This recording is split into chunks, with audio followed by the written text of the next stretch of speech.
चीन में corona virus फैलने का मामला 30 से 35 पाकिस्तानी तलबा चीनी शहर शाइन में फंस गए। तलबा Hubei university of science and technology में ज़ेरे तालीम हैं। तलबा कोरोना वायरस के बारे में खौफ व हिरास का शिकार और मदद के मुंतज़िर हैं। तलबा का कहना है कि हमारा शहर कोरोना वायरस के मरकज़ वुहान से 40 किलोमीटर दूर है। मजीद जानते हैं, हमारे नुमाइंदे बिलाल सिकंदर हमारे साथ मौजूद हैं। बिलाल, बताइएगा खौफ व हिरास के शिकार तलबा का मजीद क्या कहना था?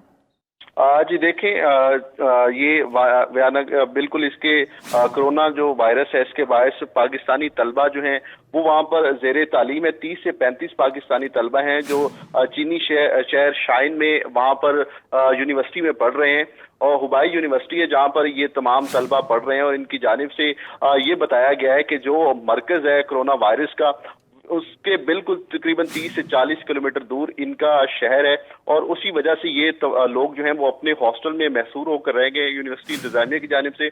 और वहाँ की इंतजामिया की जानिब से शहर शाइन जो है वो मुकम्मल तौर पर बंद कर दिया गया है। वहाँ पे ट्रांसपोर्टेशन, वहाँ पे तमाम मार्केट्स जो हैं वो मुकम्मल तौर पर बंद है और ये तमाम स्टूडेंट्स अपने हॉस्टल में महसूर होकर रह गए हैं। इनके पास खाने की अशिया जो हैं वो ख़त्म होती जा रही हैं। इसके अलावा अद्वियात वो ना होने के बराबर है। और उनका कहना है कि इन्होंने पाकिस्तानी एम्बेसी से भी राब्ता किया लेकिन उनकी जानिब से कोई ख्वातिर ख्वाह मुस्बत जवाब नहीं मिल सका। और इनका कहना है कि इनको वापस पाकिस्तान भिजवाया जाए, इनको यहाँ से इवैक्यूएट करके पाकिस्तान भिजवाया जाए क्योंकि यहाँ पे कोरोना वायरस जो है वो बहुत ज्यादा शिद्दत अख्तियार करता जा रहा है। और अगर इनमें से एक भी स्टूडेंट इफेक्ट होता है तो वो तमाम स्टूडेंट उसकी वजह से जो है वो इफेक्ट होंगे। तो उनकी जानिब से पाकिस्तान एम्बेसी और पाकिस्तान हुकूमत से मुतालबा किया जा रहा है कि तमाम तलबा खौफ व हिरास का शिकार है और मदद के मुंतज़िर है। बहुत शुक्रिया बिलाल, आप हमें अपडेट कर रहे थे।